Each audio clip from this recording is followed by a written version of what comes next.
Добрый день, уважаемые телезрители! Сегодня в рамках цикла «Уроки предков» мы встречаемся с народным мастером Республики Саха-Якутия Ириной Константиновной Пахомовой. Здравствуйте, Ирина Константиновна! Ирина Константиновна, сегодня перед нами на столе лежат очень интересные вещи. Это все ваши работы. И сегодня будем ли мы учиться чему-нибудь новому? Вот это вот шерсть для чего предназначена? Последний год меня интересовала работа северных народов.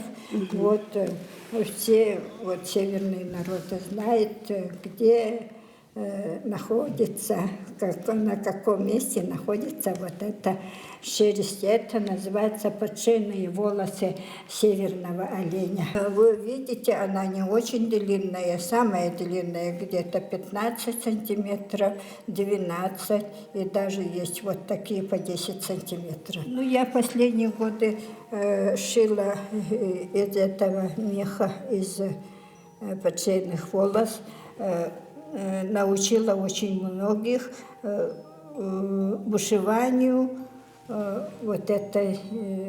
этими волосами. Каждый раз, как выставки проводятся, я учу желающих мастерству этой вышивки. Я на сегодняшний день вышиваю тремя методами, тремя способами. Первое, мы берем. Выбираем мы самые длинные волосы, подлиннее, чтобы было работать вот так. Удобно. Вот так берем, завяжите, чтобы она не рассыпалась. Когда лучше такой волос брать? Обычно оленей забивают осенью, в октябре. Те, кто работает, занимается оленеводством, они 2 раза осенью и весной тоже бывает забой оленей. Взяли и вот этой части берем, не отсюда, а вот этой части, от тонкой части конечной. Да? Я взяла где-то сколько штук? 5 штук, это достаточно. Беру основу, где я буду работать и шить. Давайте подлиннее, вот это я возьму. Я делаю для мастера-класса вот такие заготовки, чтобы работа получилась красиво, и чтобы научить, кто хочет. Сначала я научу строчное шитье. Это очень кропотливая работа, конечно. А где вы научились этому шитью? Кто вас научил? Вообще-то у меня в голове что-то было, но я первый раз я увидела, у нас была кворум, праздник в этом клубе Кулаковского, и туда приехали из Чукотки, из северных районов, из других республик приезжали. И там была из Камчатки девушка, очень молодая девушка, 26 лет. Я подумала, век живи, век учись. И подошла к ней, она провела нам мастер-класс. И она показала один метод шитья, да? Я схватила сразу и заинтересовалась, и стала интересоваться такими изделиями, и занималась реконструкцией таких изделий. Берем, и чтобы шов был красивым, надо не вот так шить. Некоторые у меня есть, которые не очень шили, но начало у них есть, ничего. А вот это красивый шов получилось, вот такой шов получится, вот красивый шов. Вот это красивый. И у меня что получилось, это дырки, иголки должно попадаться, чтобы как бисер, вот такие шаг был швами ровный, да? получились, Шаг был ровный. чтобы шаги были красивые, ровные, как бисер получилось. Можете это А как он называется? А? Как Ну, называется? строчный шов. Строчный шов называется. А нитку какую надо брать? А? Нитку какую надо брать, вот эту Ну, рабочую? нитку я обычную беру, потому что можно было вот этим мононитью шить, да? Но мононитью очень трудно, заплетается. А вот поэтому я простой, это 45-й размер нитки беру. И нитку надо подобрать по свету, который ты шьешь. Ну вот, например, у меня разные ниши, это цвета. Вот такой цвет нитки надо брать. Ага. Когда вот шьешь синим цветом, голубым, вот подбираешь Цвет по нитки. цвету. А чем красите? Вот почему у них такой цвет? Первое время я думала, вот, если я все сошью на белой коже, то никакого эффекта не будет. Да? Смотреться не будет, да? Смотреться не будет. Поэтому я взяла так, более натуральную краску для волос. Это Хна? хну я взяла. И хной покрасила. Вот я хотела вот этот цвет черным покрасить, да? Но у меня получилось вот голубовато-синий вот цвет получился. А вот это даже у меня есть, я покрасила вот это корнем дерева. Какого дерева? Ну, лиственницей лучше, да? Потому что это скипятить, получается вот такой раствор, и в растворе надо держать вот волосы побольше, на сутки, на 2 даже. Замочить, да? Намочить. А с ними Чтобы- ничего не будет, если замочить? Нет, намочить, вот это-то бесполезное. Смотрите, Ирина Константиновна, как у меня получается. Да, у вас получается более-менее хорошо, сообразительное. Но только вот надо вот так, чтобы тянуть тихонько. Но это очень хрупкая нитка. Но надо, чтобы как вот бусинки получилось. Вот, например, вот так, чтобы получилось. Да? А количество волос зависит от мастера самого? Смотря, у некоторые это нитки бывают, волосы бывают потолще, тоненькие бывают. Учитывая это, берешь. И какой рисунок ты делаешь, от этого тоже зависит. Вот интересуются мастера, а когда вот это кончится, как дальше? Дальше, да. Ага, вот это я сейчас покажу. Вот опять я беру, вот. Где чувствую, заканчивается что вот кончается. количество, да, 5 штук? Ага, вот. Да нет, можете... Вот смотрите, сколько тут добавить. добавить. Можно 3, можно 4, можно даже 2 штуки. Это смотря как думает, как смотрит мастер. От этого зависит. Вот берем и также продолжаем шитье, да? Вот. И вот. А вы же родом из Устьянского района, да? Я родом из Устьянского района. Я давно приехала в городе, но все равно поддерживаю свой район. От района вступаю в выставках.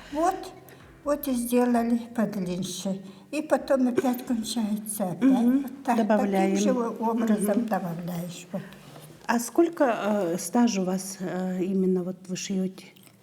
С какого Ой, я возраста? с детства увлекаюсь шитьем. Даже когда мама была жива, это когда мне было 7-6 лет, я начала шить мешочки маленькие.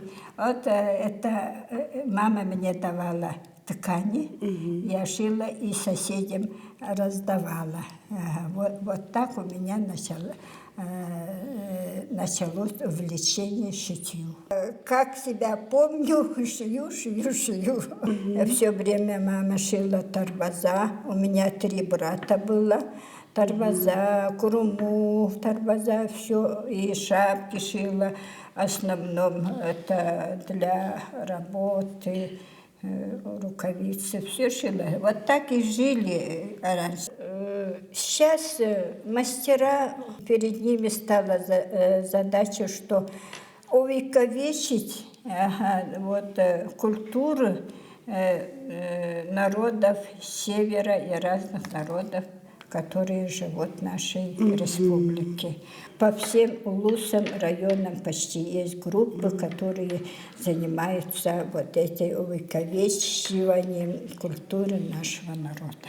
Секретов очень много. Очень много. Вот когда шьешь, да, тогда получается само собой, вот думаешь, и выходишь к какому-то выводу, что надо вот так сделать, и чтобы, вот, например, я показываю свои работы. Как раз я хотела спросить, для чего вот используется вот это шитье?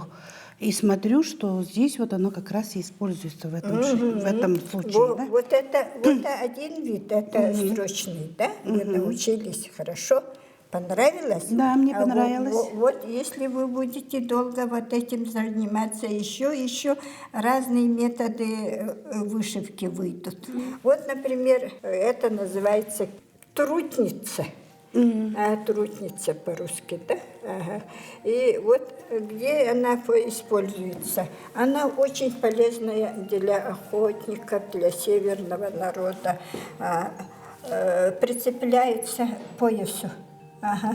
И потом, почему вот ручка длинная? Вот? Ага. Чтобы прицепили к поясу, и чтобы вот так снимать, это вот так тянуть, и чтобы и сама сумочка, вот она достать внутри, сама сумочка, чтобы было удобно достать. А вот это предохраняет от дождя, от снега. Вот так закрывается. Это очень интересная работа тоже. Паук – это оберег, как бы, да, оберегает. И вот так я когда шила, вот это пользовалась вот этими крашенными, потому что у меня вот кожа-то белая. И вот вышила я таким швом, и швом строчным тоже рисунок сделала. Очень красиво получилось. Вот это вот другой вид вышивки. Тут тоже оленей волос. Это тоже олени. Все. Люди не понимают, думают, это цветные нитки. Мулине там обычно, да, те же. Когда я объясняю, тогда только они удивляются, как можно так очень удивительно. вот этими короткими волосками оленя. Почему-то думала, что сам волос, вот его в иголку втыкают и начинают им шить. Оказывается, его придавливать надо, придавливать надо техникой придавливания, потому что так. к этому не подходит вдевать в иголку, да? Не подходит, потому что она очень хрупкая, надо очень бережно. Ломается, конечно. И вот эту сумочку я шила, это кисет называется, сумочка называется.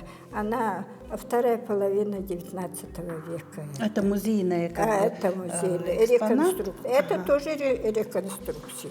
Точно такая же копия. Копия, это, можно назвать копией, но копия тогда, когда очень точные материалы. А тут у нас реконструкция. У меня это не сукно, это замша, крашеная, это кожа, крашеная. Они же тогда тольником красили, чтобы вот такой вот насыщенный красный цвет появился. Вот тольником крашеный, вот такой цвет будет тольником. А что это такое? А вот эта вышивка, все думают, белая нитка я вышивала. Нет, это не белая. Теперь я тоже знаю, что это волосом оленем прошито. Да. А вот это тоже реконструкция из музея Вилюйского, города Вилюйска. Это эвенкийский пояс. Что я сделала? Точно такую копию, эти узоры такие. Я вот это строчное шитье под всеми волосами вот белое. Вот кожу сделала, я сама скребла и сделала. И потом у меня белое получилось. Чтобы получилось у меня это расцветка, это я покрасила чаем и хной. И тогда у меня вот красивый Кожа золотистая золотистый цвет ага. получился. Я использовала тут пуговицу. Пуговица продается у нас. Но они очень металлические, металл. Они очень такие блестящие, не подходят как-то. Я взяла, что сделала? На сковородке пожарила. И у меня вот красивый золотистый цвет получился. Искусственно состаренный получилось, да, такой вот. метод? Это пояс. Завязывается вот так. Вот завязывается. Ага, вот так завязывается. И вот другой конец прикрепляется вот. Пуговицы прикрепляются. Эти пуговицы вот еще и как бы прикрепная. Как у кого какая талия получается, да? По ширине талии на пуговице. Вот так получается. Интересно. Вот. Очень удобно, оказывается. Очень Тоже удобно. надо взять на заметку. Ну да. И вот я 3 работы сделала, вышила из этих подшейных волос оленя. Значит, если научиться делать технику строчного шитья оленьего волоса, то можно уже потом самой додумать и научиться делать другое тоже, да? Другое. Один официальный метод вот, это вот, придавливание. Вот есть, вот такой есть шов. И вот такой шов такой же шов, но вот сделано вот тут как треугольниками, уже по-другому сделано уже. Ага, очень красивый шов получается. Какую работу вы больше всего любите, гордитесь?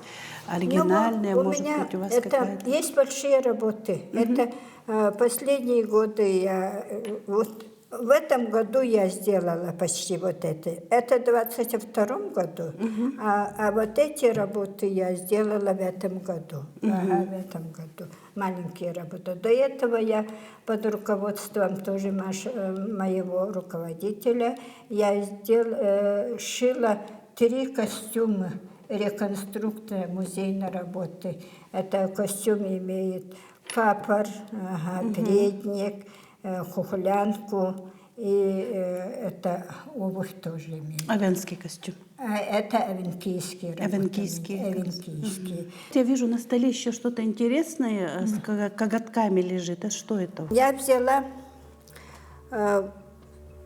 нашла такую работу.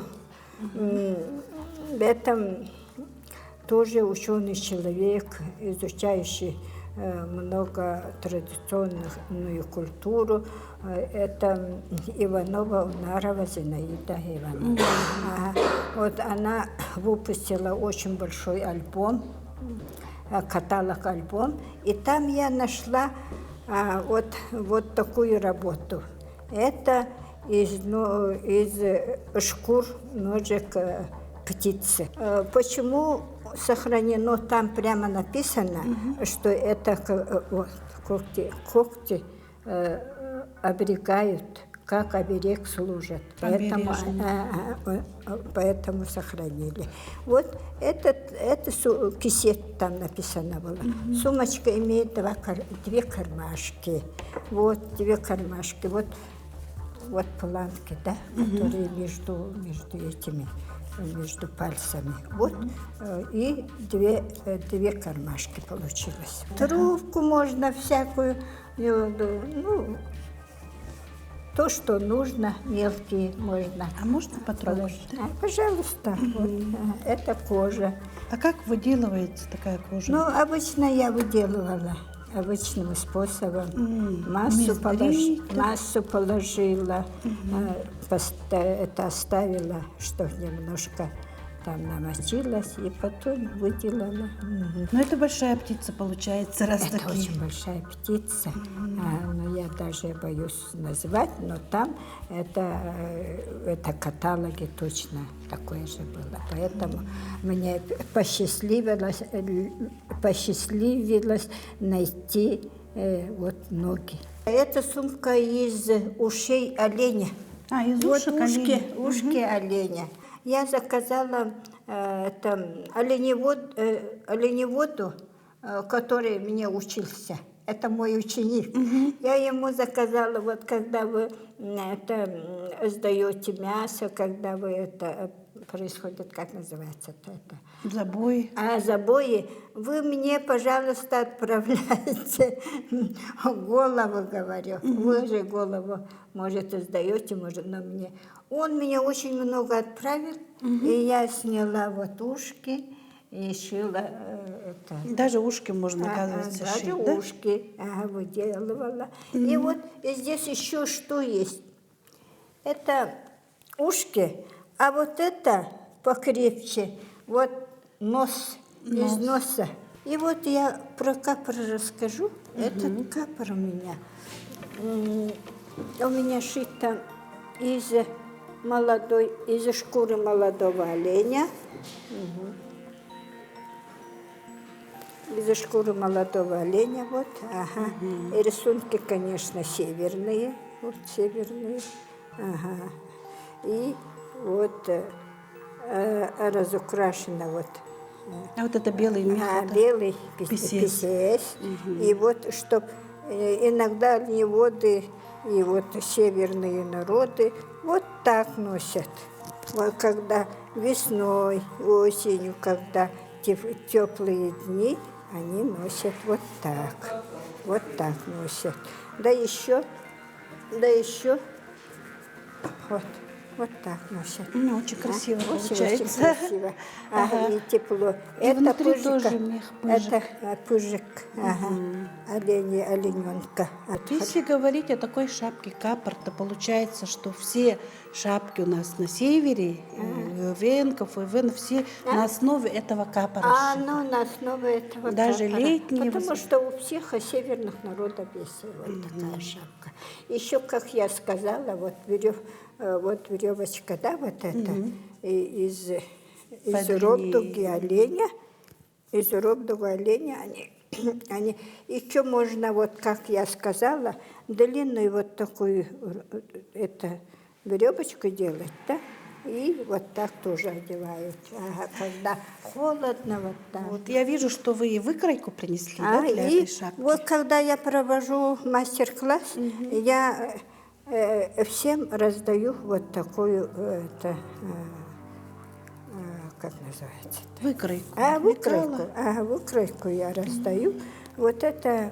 Она с выточками еще получается. Вот эта часть. Вот где узко, это задняя, затылочная часть. А вот это где ширше, это передняя часть. И потом, чтобы эта макушка была округленной, я вот делаю вот выточки. И вот тут тоже. Вот это очень удобная, хорошая шапочка. Это какой размер получается? Это большой размер, 59-60. Внутри могут носить маленькую шапочку, если большую. Если меньше делать, то можно вот отсюда убрать по сантиметру. По сантиметру можно убрать. И как раз один размер, это 1 сантиметр. Когда один меньше сантиметр, размер да. надо.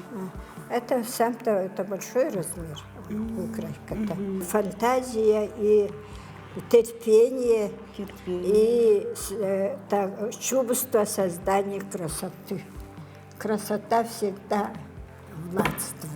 Уважаемые телезрители, сегодня в серии передач «Уроки предков» мы поработали, познакомились со строчным шитьем из оленевого волоса, посмотрели, как шьется шапка, капор и как вышивается реконструкции работ музейных вместе с народным мастером Ириной Константиновной Пахомовой. На этом мы прощаемся с вами. До следующих встреч в эфире.